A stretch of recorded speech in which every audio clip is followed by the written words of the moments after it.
I was far from home, and the spell of the eastern sea was upon me.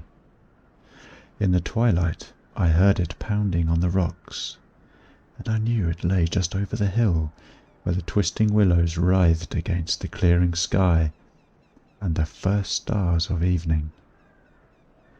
And because my fathers had called me to the old town beyond, I pushed on through the shallow, new-fallen snow along the road that soared lonely up to where Aldebaran twinkled among the trees. On, toward the very ancient town I had never seen, but often dreamed of. It was the Yuletide, that men call Christmas, though they know it in their hearts.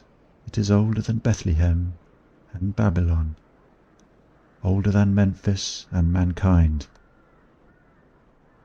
It was the Yuletide, and I had come at last to the ancient sea town where my people had dwelt and kept festival in the elder time when festival was forbidden, where also they had commanded their sons to keep festival once every century, that the memory of primal secrets might not be forgotten.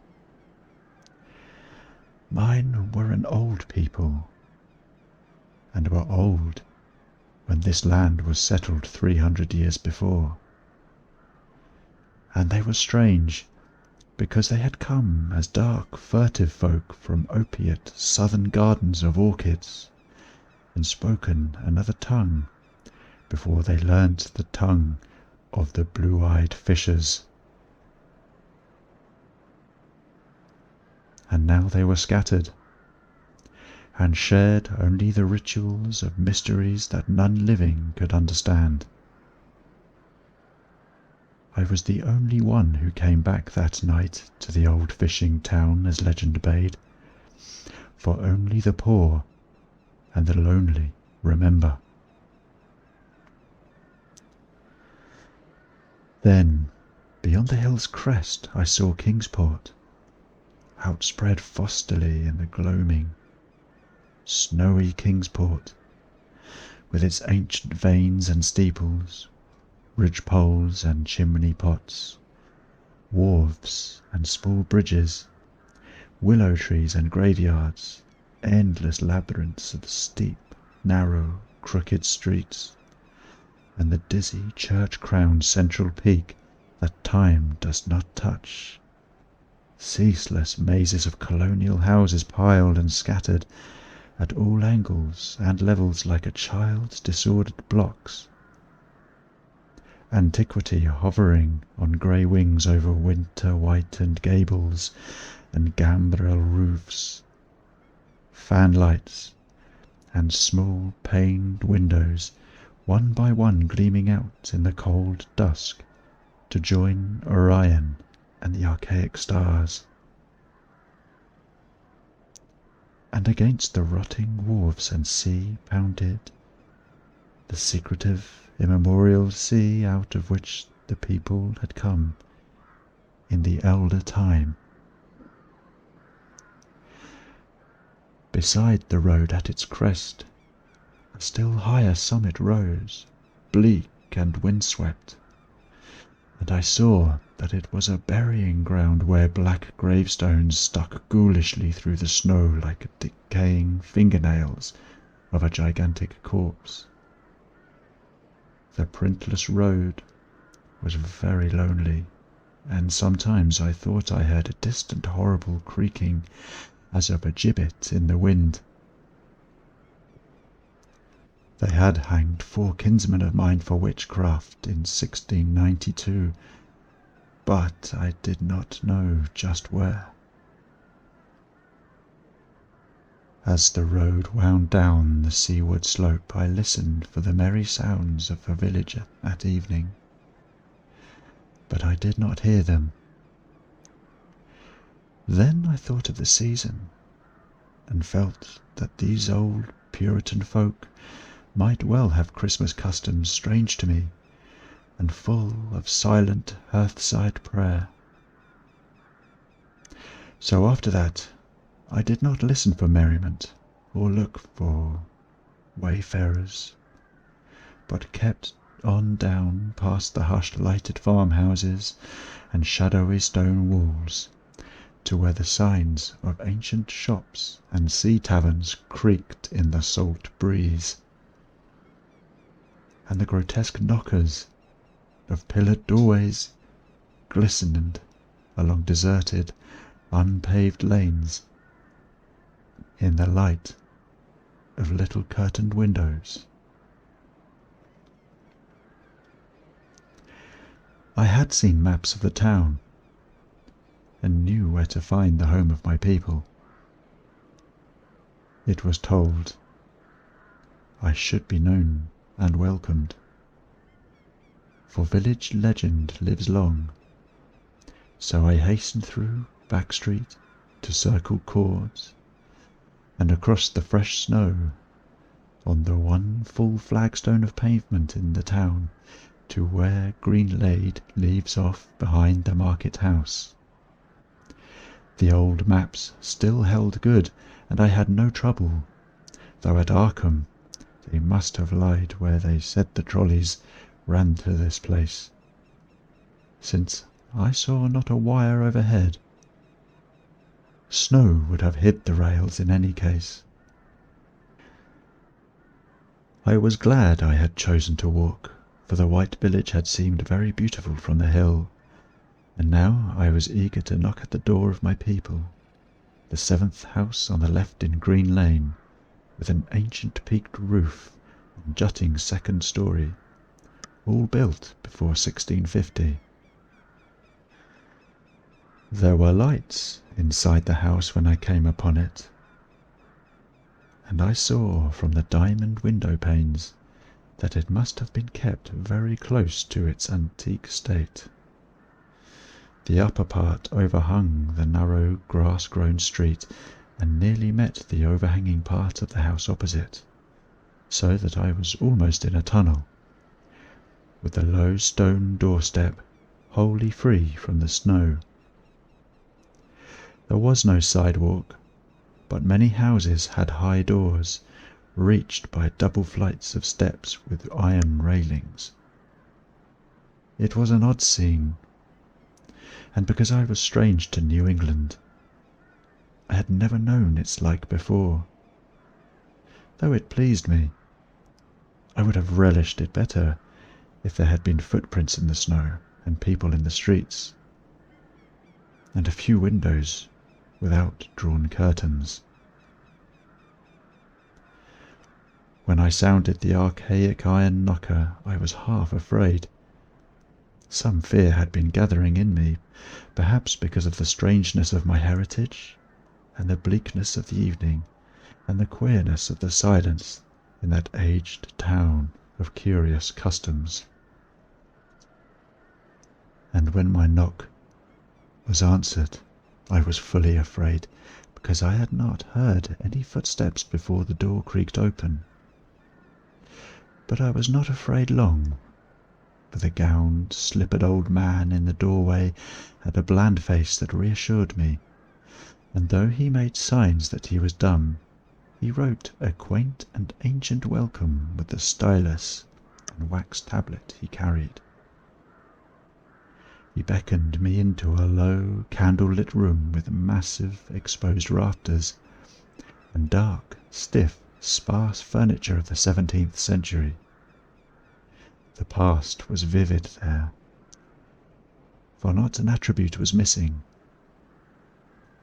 There was a cavernous fireplace and a spinning wheel at which a bent old woman in a loose wrapper and a deep poke bonnet sat back toward me, silently spinning despite the festive season. An indefinite dampness seemed upon the place, and I marvelled that no fire should be blazing. The high-backed settle faced the row of curtained windows at the left and seemed to be occupied, though I was not sure. I did not like everything about what I saw, and felt again the fear I had had. This fear grew stronger from what had before lessened it. For the more I looked at the old man's bland face, the more its very blandness terrified me. His eyes never moved, and the skin was too wax-like. Finally, I was sure it was not a face at all, but a fiendishly cunning mask. But the flabby hands, curiously gloved, wrote genially on the tablet, and told me I must wait a while before I could be led to the place of the festival.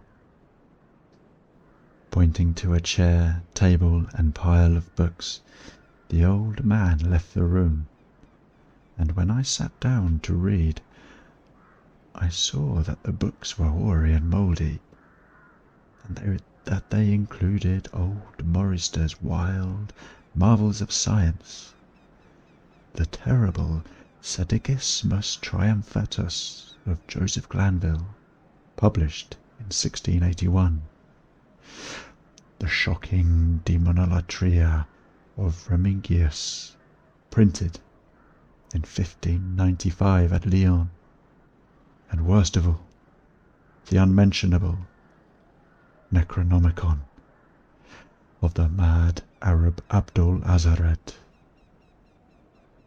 In Olaus Wormius' forbidden Latin translation, a book which I had never seen, but of which I had heard monstrous things whispered. No one spoke to me, but I could hear the creaking signs in the wind outside, and the whir of the wheel as the bonneted old woman continued her silent spinning. I thought the room and the books and the people very morbid and disquieting, but because an old tradition of my father's had summoned me to strange feastings, I resolved to expect queer things. So I tried to read, and soon became tremblingly absorbed by something I found in that accursed Necronomicon. A thought and a legend too hideous for sanity or consciousness. But I disliked it when I fancied I heard the closing of one of the windows that the settle faced, as if it had been stealthily opened. It had seemed to follow a whirring that was not of the old woman's spinning wheel. This was not much, though, for the old woman was spinning very hard, and the aged clock had been striking. After that, I lost the feeling that there were persons on the settle, and was reading intently and shuddering when the old man came back, booted and dressed in loose antique costume, and sat down on that very bench so that I could not see him. It was certainly nervous waiting, and the blasphemous book in my hand made it doubly so. When 11 struck, however, the old man stood up, glided to a massive carved chest in a corner, and got 2 hooded cloaks, one of which he donned, and the other of which he draped around the old woman, who was ceasing her monotonous spinning. Then they both started for the outer door, the woman lamely creeping, and the old man, after picking up the very book I had been reading, beckoning me as he drew his hood over that unmoving face or mask. We went out into the moonless and tortuous network of that incredibly ancient town, went out as the lights in the curtained windows disappeared one by one, and the dog star leered at the throng of cowled, cloaked figures that poured silently from every doorway and formed monstrous processions up this street, and that, past the creaking signs of the antediluvian gables, the thatched roofs and diamond-paned windows, threading precipitous lanes where decaying houses overlapped and crumbled together, gliding across open courts and churchyards where the bobbing lanthorns made eldritch drunken constellations. Amid these hushed throngs I followed my voiceless guides, jostled by elbows that seemed preternaturally soft, and pressed by chests and stomachs that seemed abnormally pulpy, but seeing never a face and hearing never a word, up, up, up the eerie columns slithered, and I saw that all the travellers were converging as they flowed near a sort of focus of crazy alleys atop the high hill in the centre of town, where perched a great white church. I had seen it from the road's crest when I looked at Kingsport in the new dusk, and it had made me shiver because Aldebaran had seemed to balance itself a moment on the ghostly spire. There was an open space around the church, partly a churchyard with spectral shafts, and partly a half-paved square swept nearly bare of snow by the wind, and lined with unwholesomely archaic houses having peaked roofs and overhanging gables. Death fires danced over the tombs, revealing gruesome vistas, though queerly failing to cast any shadows. Past the churchyard, where there were no houses, I could see over the hill's summit and watch the glimmer of stars on the harbour, though the town was invisible in the dark. Only once in a while a lanthorn bobbed horribly through the serpentine alleys on its way to overtake the throng that was now slipping speechlessly into the church. I waited till the crowd had oozed into the black doorway, until all the stragglers had followed. The old man was pulling at my sleeve, but I was determined to be the last. Then I finally went. The sinister man and the old spinning woman before me. Crossing the threshold into that swarming temple of unknown darkness, I turned once to look at the outside world as the churchyard phosphorescence cast a sickly glow on the hilltop pavement. And as I did so I shuddered, for though the wind had not left much snow, a few patches did remain on the path near the door, and in that fleeting backward look it seemed to my troubled eyes that they bore no mark passing feet, not even mine. The church was scarce lighted by all the lanthorns that had entered it, for most of the throng had already vanished. They had streamed up the aisle between the high white pews to the trapdoor of the vaults, which yawned loathsomely open just before the pulpit, and were now squirming noiselessly in. I followed dumbly down the foot-worn steps into the dank, suffocating crypt. The tale of that sinuous line of night marchers seemed very horrible, and as I saw them wriggling into the venerable tomb they seemed more horrible still.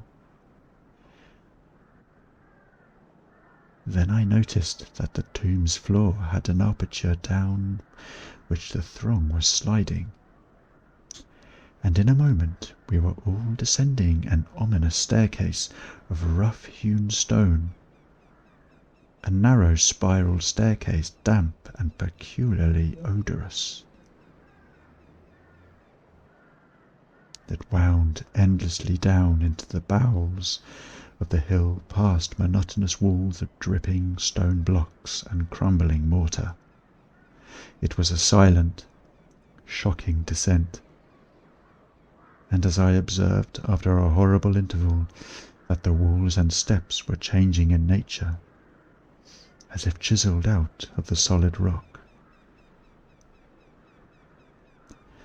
What mainly troubled me was that the myriad footfalls made no sound and set up no echoes. After more eons of descent, I saw some strange passages of burrows leading from unknown recesses of blackness to this shaft of nighted mystery. Soon they became excessively numerous, like impious catacombs of nameless menace, and their pungent odour of decay grew quite unbearable. I knew I must have passed down through the main mountain and beneath the earth of Kingsport itself, and I shivered that a town should be so aged and maggoty with subterraneous evil. Then I saw the lurid shimmering of pale light, and heard the insidious lapping of sunless waters. Again I shivered, for I did not like the things that the night had brought, and wished bitterly that no forefather had summoned me to this primal rite. As the steps and the passage grew broader, I heard another sound, the thin, whining mockery of a feeble flute, and suddenly there spread out about me the boundless vista of an inner world. A vast fungus shore, littered by belching columns of sick greenish flame, and washed by a wide oily river that flowed from abysses frightful and unsuspected to join the blackest gulfs of immemorial ocean. Fainting and gasping, I looked at the unhallowed Erebus of Titan toadstools, leprous fire and slimy water, and saw the cloaked throngs forming a semicircle around the blazing pillar. It was the Yule rite, older than man and fated to survive him.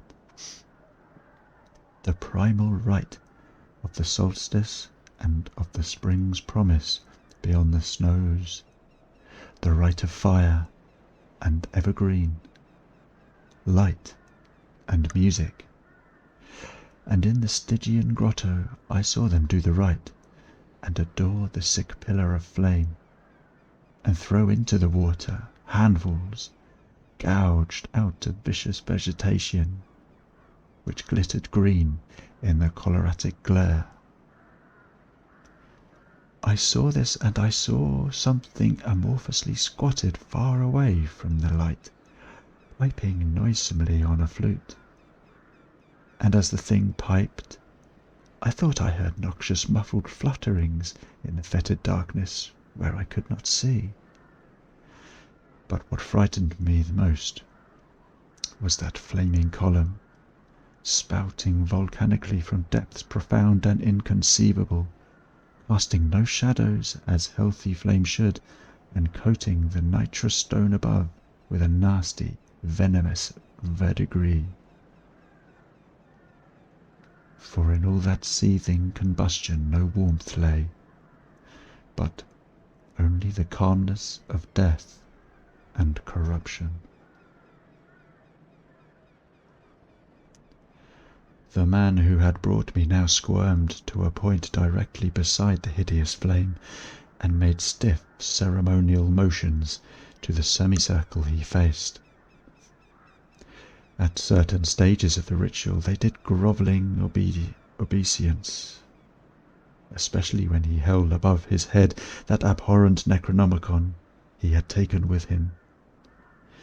And I shared all the obeisances because I had been summoned to this festival by the writings of my forefathers. Then the old man made a signal to the half-seen flute player in the darkness, which player thereupon changed its feeble drone to a scarce louder drone in another key, precipitating as it did so a horror unthinkable and unexpected. At this horror I sank nearly into lichened earth, transfixed with a dread not of this nor any world, but only of the mad spaces between the stars. Out of the unimaginable blackness beyond, the gangrenous glare of that old flame, out of the Tartarian leagues through which that oily river rolled uncanny, unheard and unsuspected, there flopped rhythmically a horde of tame, trained hybrid winged things that no sound eye could ever wholly grasp, or sound brain ever wholly remember. They were not altogether crows, nor moles, nor buzzards, nor ants, nor vampire bats, nor decomposed human beings, but something I cannot and must not recall. They flopped limply along, half with their webbed feet and half with their membranous wings, and as they reached the throng of celebrants the cowled figures seized and mounted them, and rode off, one by one, along the reaches of that unlighted river, into pits and galleries of panic where poisoned springs feed frightful and undiscoverable cataracts. The old spinning woman had gone with the throng, and the old man remained only because I had refused when he motioned me to seize an animal and ride like the rest. I saw when I staggered to my feet that the amorphous flute player had rolled out of sight, and that the two beasts were patiently standing by. As I hung back, the old man produced his stylus and tablet and wrote that he was the true deputy of my fathers who had founded the Yule worship in this place, and it had been decreed that I should come back, and that the most secret mysteries were yet to be performed.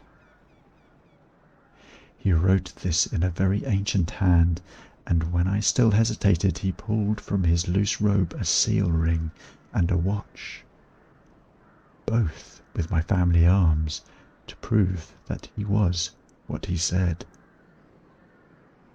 But it was a hideous proof, because I knew from old papers that the watch had been buried with my great-great-great-great-grandfather in 1698. Presently the old man drew back his hood and pointed to the family resemblance in his face, but I only shuddered, because I was sure that the face was merely a devilish waxen mask. The flopping animals were now scratching restlessly at the lichens, and I saw that the old man was nearly as restless himself. When one of the things began to waddle and edge away, he turned quickly to stop it, so that the suddenness of his motion dislodged the waxen mask from what should have been his head, and then, because that nightmare's position barred me from the stone staircase down which we had come, I flung myself into the oily underground river that bubbled somewhere to the caves of the sea, flung myself into that putrescent juice of the earth's inner horrors, before the madness of my screams could bring down upon me all the charnel legions these pest gulfs might conceal. At the hospital, they told me I had been found half frozen in Kingsport harbour at dawn, clinging to the drifting spar that accident sent to save me. They told me I had taken the wrong fork of the hill road that night before and fallen over the cliffs at Orange Point, a thing they deduced from prints found in the snow. There was nothing I could say because everything was wrong. Everything was wrong, with the broad window shewing a sea of roofs in which only about 1 in 5 was ancient, and the sound of trolleys and motors in the streets below. They insisted that this was Kingsport, and I could not deny it. When I went delirious at hearing that the hospital stood near the old churchyard on Central Hill, they sent me to St. Mary's Hospital in Arkham, where I could have better care. I liked it there, for the doctors were broad-minded, and even lent me their influence in obtaining the carefully sheltered copy of Alzard's objectionable Necronomicon from the library of Miskatonic University. They said something about a psychosis, and agreed I had better get any harassing obsessions off my mind. So I read again that hideous chapter, and shuddered doubly, because it was indeed not new to me. I had seen it before, let footprints tell what they might, and where it was I had seen it were best forgotten. There was no one, in waking hours, who could remind me of it.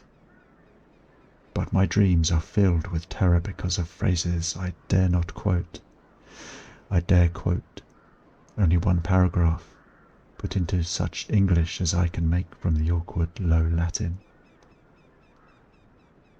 The nethermost caverns, wrote the mad Arab, are not for the fathoming of eyes that see, for their marvels are strange and terrific.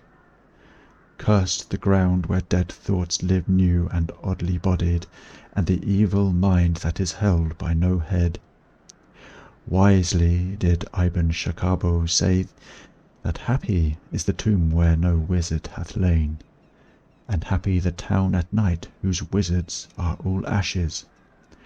For it is of old rumour that the soul of the devil-bought hastes not from his charnel clay, but fats and instructs the very worm that gnaws, till out of corruption horrid life springs, and the dull scavengers of earth wax, crafty to vex it, and swell monstrous to plague it.